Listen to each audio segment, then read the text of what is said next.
नमस्कार विद्यार्थियों। आज हम प्रकाश संश्लेषण के अंतर्गत केल्विन चक्र के बारे में विस्तार से अध्ययन करेंगे।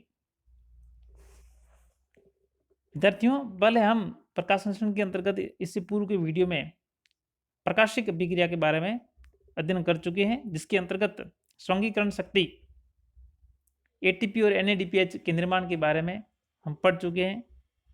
और इन दोनों प्रकार की स्वंगीकरण शक्ति एटीपी और एनएडीपीएच का निर्माण चक्रीय और अचक्रीय प्रकाश फास्फोरण की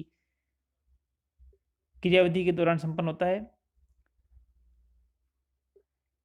स्वंगीकरण शक्ति का जो निर्माण हुआ है वो उसका है जो अब डार्क रिएक्शन के अंतर्गत CO2 के फिक्सेशन में उपयोग किया जाएगा।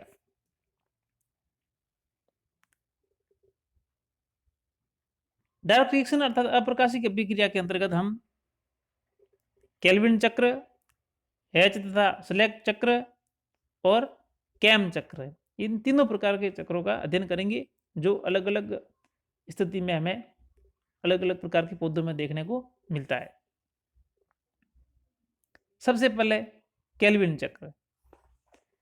इस केल्विन चक्र को C3 चक्र भी कहते हैं, क्योंकि इसके अंतर्गत जो प्रथम स्थायी उत्पाद होता है वो है जो 3 कार्बन युक्त कंपाउंड होता है, जिसे हम फॉस्फोग्लिसरिक अम्ल कहते हैं।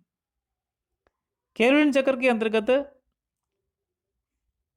मुख्यतः 3 स्टेप होते हैं। एक होता है कार्बोक्सिलीकरण, ठीक है, दूसरा होता है अपचयन और तीसरा होता है रीजनरेशन अर्थात RUBP की पुनः उत्पत्ति। अब हम इस चक्र को थोड़ा विस्तार से समझने का प्रयास करते हैं। सर्वप्रथम आप देखोगे CO2 के फिक्सेशन से पूर्व राइबोलोज 5 मोनोफॉस्फेट, जो कि एक पेंटोज शुगर है, उसका फॉस्फोरिलीकरण होने से एक्टिव राइबोलोज 1,5 बाइफॉस्फेट का निर्माण होता है। और ये राइबोलोज 1,5 बाइफॉस्फेट होता है, ये CO2 को ग्रहण करने का कार्य करता है, अर्थात CO2 का जो ग्राही होता है वो होता है राइबोलोज 1,5 बाइफॉस्फेट। राइबोलोज 1,5 बाइफॉस्फेट द्वारा CO2 को ग्रहण करने की क्रिया को हम क्या कहते हैं? कार्बोक्सिलीकरण। और इसके फलस्वरूप है जो प्रथम जो उत्पाद बनता है वो है हमारा फॉस्फोग्लिसरिक अम्ल। इसलिए इस चक्र को C3 चक्र भी कहते हैं, क्योंकि फॉस्फोग्लिसरिक जो अम्ल है वो एक 3 कार्बन कंपाउंड है, यानी अर्थात इसमें 3 कार्बन पाए जाते हैं। तो इस प्रकार से आप देख रहे हैं कि जब 6 अणु राइबोलोज 1,5 बाइफॉस्फेट के 6 अणु कार्बन डाइऑक्साइड के मिलकर के राइबोलोज बिसफॉस्फेट कार्बोक्सिलेज एंजाइम की उपस्थिति में फॉस्फोग्लिसरिक अम्ल के 12 अणुओं का निर्माण करते हैं।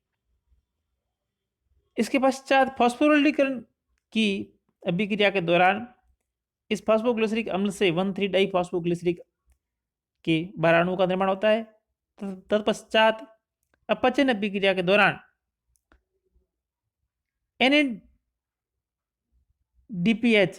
जिसका निर्माण हमने देखा था कि अचक्रीय प्रकाश फॉस्फोरिलीकरण के अंतर्गत होता है, उसका है जो यहाँ पर यूज होता है। और इसके फलस्वरूप 1,3 डाइफॉस्फोग्लिसरिक अम्ल के 12 अणु का 3 फॉस्फोग्लिसराइड में रूपांतरण होता है। और इसके पश्चात इन 3 फॉस्फोग्लिसराइड के 12 अणुओं से 2 अणु बन जाते हैं फॉस्फोग्लिसराइड 3 फॉस्फोग्लिसराइड के, जिनसे ग्लूकोज का निर्माण होता है, ग्लूकोज से सुक्रोज और सुक्रोज से स्टार्च इत्यादि का निर्माण होता है। जबकि इसके अन्य जो 8 अणु होते हैं उनसे है जो जाइलुलोज 5 फॉस्फेट के 4 अणु और राइबोज फॉस्फेट के 2 अणु का निर्माण होता है। और इन 5 जाइलुलोज फॉस्फेट तथा 5 राइबोज फॉस्फेट के क्रमशः 4 और 2 अणुओं से है जो राइबोलोज बिसफॉस्फेट की पुनः उत्पत्ति होती है, क्योंकि इसकी पुनः उत्पत्ति नहीं होगी तो नेक्स्ट साइकिल में CO2 को ग्रहण करने के लिए है जो CO2 ग्राही RUBP जो है राइबोलोज बिसफॉस्फेट है वह उपलब्ध नहीं हो रहेगा। इसलिए साइकिल को कंटिन्यूस रहने के लिए RUBP की पुनः उत्पत्ति होना आवश्यक है। तो इन 4 अणु जाइलोलोज फॉस्फेट, 2 अणु राइबोज फॉस्फेट से 6 अणु हैं जो आपके राइबोलोज 5 मोनोफॉस्फेट का निर्माण होता है। और राइबोलोज 5 मोनोफॉस्फेट्स 6 ATP का उपयोग करते हुए पुनः है जो 6 राइबोलोज 1,5 बाइफॉस्फेट का निर्माण करता है और वापस पुनः यह जो अब ये सक्रिय अणु अन्य CO2 अणुओं को ग्रहण करने के लिए तैयार रहता है। तो इस प्रकार से ये एक साइकिल है जो कंटिन्यूस चलती रहती है। अब इस केल्विन चक्र को हम विस्तार से है जो अभिक्रिया वाइज समझने का प्रयास करते हैं।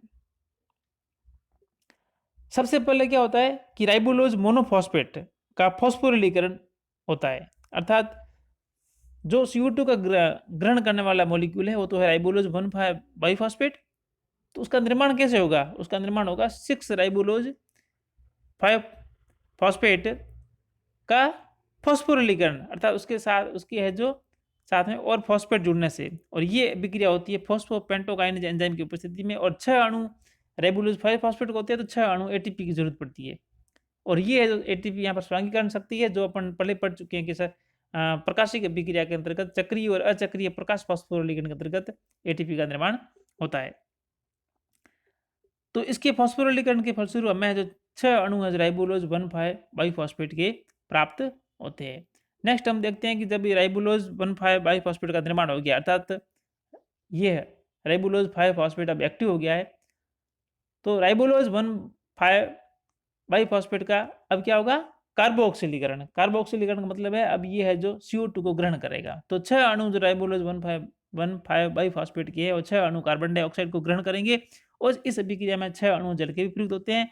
और ये अभिक्रिया राइबोलोज बिसफॉस्फेट कार्बोक्सिलेज एंजाइम जिसे हम रुबिस्को कहते हैं उसकी उपस्थिति में होती है, और जिसके फलस्वरूप हमें 3 फॉस्फोग्लिसरिक अम्ल जो कि एक 3 कार्बन युक्त कंपाउंड है के कुल है जो 12 अणु प्राप्त होते हैं। फॉस्फोग्लिसरिक अम्ल का फॉस्फोरिलीकरण, इस अभिक्रिया के अंतर्गत 3 फॉस्फोग्लिसरिक अम्ल के जो 12 अणु बने हैं वो फॉस्फोग्लिसरिक काइनेज एंजाइम की उपस्थिति में 12 ATP का उपयोग करते हुए 1,3 डाई फॉस्फोग्लिसरिक अम्ल के 12 अणु निर्मित होते हैं। 1,3 डाई फॉस्फोग्लिसरिक अम्ल का अपचयन होता है और ये अभिक्रिया ट्रायोज फॉस्फेट डिहाइड्रोजनेज एंजाइम की उपस्थिति में होती है और स्वांगीकरण शक्ति के रूप में NADPH का यूज होता है, और जिसके फलस्वरूप 3 फॉस्फोग्लिसरल्डिहाइड के 12 अणुओं का निर्माण होता है। साथ ही साथ 12 अणु है जो H3PO4 के निर्मित होते हैं। इसके पश्चात है हेक्सोज शर्करा का निर्माण, यानी 3 फॉस्फोग्लिसरल्डिहाइड का जो निर्माण हुआ है उसके साथ में फॉस्फोट्रायोज आइसोमरेज एंजाइम की क्रिया से 3 डाईहाइड्रोक्सी एसीटोन फॉस्फेट का निर्माण होता है। अर्थात हम ये कह सकते हैं कि जो ये 3 फॉस्फोग्लिसराइड है और 3 डाईहाइड्रोक्सी एसीटोन फॉस्फेट है, ये है जो एक दूसरे के आइसोमर है, अर्थात समावयवी है जो एक दूसरे में परिवर्तित होते रहते हैं। दोनों ही है जो 3 कार्बन कंपाउंड है। 3 फॉस्फोग्लिसराइड और 3 डाईहाइड्रोक्सी एसीटोन फॉस्फेट, ठीक है ना, दोनों के एक एक अणु मिलकर के एल्डोलेज एंजाइम की उपस्थिति में इनका संघनन होता है, जिसके फलस्वरूप एक 6 कार्बन कंपाउंड फ्रक्टोज 1,6 डाइफॉस्फेट के एक अणु का निर्माण होता है। और फ्रक्टोज 1,6 डाइफॉस्फेट फॉस्फेटेज एंजाइम की उपस्थिति में फ्रक्टोज 6 फॉस्फेट का निर्माण करता है। फ्रक्टोज 6 फॉस्फेट आइसोमरेज एंजाइम की उपस्थिति में ग्लूकोज 6 फॉस्फेट का निर्माण करता है, और ग्लूकोज 6 फॉस्फेट जल के साथ में संयुक्त होकर के ग्लूकोज का निर्माण करता है और साथ साथ H3PO4 निर्मित होता है। अब ग्लूकोज का निर्माण तो हो गया, लेकिन राइबोलोज 5 फॉस्फेट की पुनः उत्पत्ति होना आवश्यक है नेक्स्ट साइकिल के लिए। तो 3-फॉस्फोग्लिसराइड के 4 अणु ट्रायोज फॉस्फेट आइसोमरेज एंजाइम की उपस्थिति में 4 अणुओं का निर्माण करते हैं डाइहाइड्रोक्सी एसीटोन फॉस्फेट के। वहीं फ्रक्टोज 1,6 डाइफॉस्फेट का निर्माण इन समवायी यौगिक 3-PGAL और डाइहाइड्रोक्सी एसीटोन फॉस्फेट के दो अणु आपस में जुड़ करके फ्रक्टोज 1,6 बाइफॉस्फेट के 2 अणु बनाते हैं। फ्रक्टोज 1,6 डाइफॉस्फेट के 2 अणु जल के साथ क्रिया करके फॉस्फेटेज एंजाइम की उपस्थिति में फ्रक्टोज 6 फॉस्फेट के 2 अणु बनाते हैं। इसके पश्चात जाइलुलोज व एरिथ्रोज फॉस्फेट का निर्माण होता है। फ्रक्टोज 6 फॉस्फेट के 2 अणु और 3-फॉस्फोग्लिसराइड के 2 अणु ट्रांस कीटोलेज एंजाइम की उपस्थिति में संयुक्त होकर के 2 अणु जाइलुलोज 5 फॉस्फेट के व 2 अणु एरिथ्रोज 4 फॉस्फेट के बनाते हैं। सिडोहेप्टुलोज 1,7 डाइफॉस्फेट का निर्माण एरिथ्रोज 4 फॉस्फेट के 2 अणु और डाइहाइड्रोक्सी एसीटोन फॉस्फेट के 2 अणु एंजाइम ट्रांस एल्डोलेज की उपस्थिति में सिडोहेप्टुलोज 1,7 डाइफॉस्फेट के 2 अणुओं का निर्माण करते हैं। और सिडोहेप्टुलोज 1,7 डाइफॉस्फेट फॉस्फेटेज एंजाइम की उपस्थिति में सिडोहेप्टुलोज 7 फॉस्फेट का निर्माण करते हैं। और सिडोहेप्टुलोज 7 फॉस्फेट के 2 अणु 3-फॉस्फोग्लिसराल्डिहाइड के 2 अणु के साथ में ट्रांसकीटोलेज एंजाइम की उपस्थिति में 2 अणु राइबोज 5 फॉस्फेट और 2 अणु जाइलुलोज 5 फॉस्फेट का निर्माण करते हैं। यह राइबोज 5 फॉस्फेट के 2 अणु फॉस्फोपेंटो आइसोमरेज एंजाइम की उपस्थिति में राइबुलोज 5 फॉस्फेट के 2 अणु बनाते हैं। और जाइलुलोज 5 फॉस्फेट के 4 अणु फॉस्फोपेंटो एपिमरेज एंजाइम की उपस्थिति में राइबुलोज 5 फॉस्फेट के 4 अणु बनाते हैं। तो इस प्रकार से कैलोरीन चक्र का जब हम सारांश देखते हैं तो सारांश के रूप में अगर आप देखोगे तो सबसे पहले रिएक्शन में आप देखोगे तो 6 अणु जल और 6 अणु कार्बन डाइऑक्साइड और 6 अणु है जो राइबोलोज 1,5 डाइफॉस्फेट के कार्बोक्सिलेज एंजाइम की उपस्थिति में 12 अणु फॉस्फोग्लिसराइड जो कि एक 3 कार्बन युक्त कंपाउंड का निर्माण करते हैं। और ये 12 अणु फॉस्फोग्लिसराइड है जो 12 एटीपी का यूज करते हुए साथ साथ 12 NADPH2 का यूज करते हैं। ट्राइस फॉस्फेट डिहाइड्रोजन एंजाइम की उपस्थिति में 12 अणु फॉस्फोग्लिसराइड और उसके समावयी डाइहाइड्रोक्सी एसीटोन फॉस्फेट प्लस 12 अणु NADP और 12 अणु H3PO का निर्माण करते हैं। 3 अणु फॉस्फोग्लिसराइड प्लस 3 अणु डाइहाइड्रोक्सी एसीटोन फॉस्फेट के एल्डोलेज एंजाइम की उपस्थिति में फ्रक्टोज 1,6 डाइफॉस्फेट के है जो 3 अणुओं का निर्माण करते हैं। और फ्रक्टोज 1,6 डाइफॉस्फेट से फ्रक्टोज 6 फॉस्फेट का निर्माण होता है। और फॉस्फोग्लिसराइड और फ्रक्टोज 6 फॉस्फेट ट्रांसकीटोलेज एंजाइम की उपस्थिति में है जो 4 कार्बन और 5 कार्बन युक्त यौगिकों का निर्माण करते हैं। और डाइहाइड्रोक्सी एसीटोन फॉस्फेट और 4 कार्बन युक्त कंपाउंड दोनों मिलकर के 7 कार्बन युक्त सिडोहेप्टुलोज 1,7 डाइफॉस्फेट का निर्माण करते हैं। और सिडोहेप्टुलोज 1,7 डाइफॉस्फेट है जो सिडोहेप्टुलोज 7 फॉस्फेट का निर्माण करते हैं। और यहाँ पर आप देखोगे तो 7 कार्बन युक्त कंपाउंड और 3 कार्बन युक्त कंपाउंड PGAL जो ट्रांसकीटोलेज एंजाइम की उपस्थिति में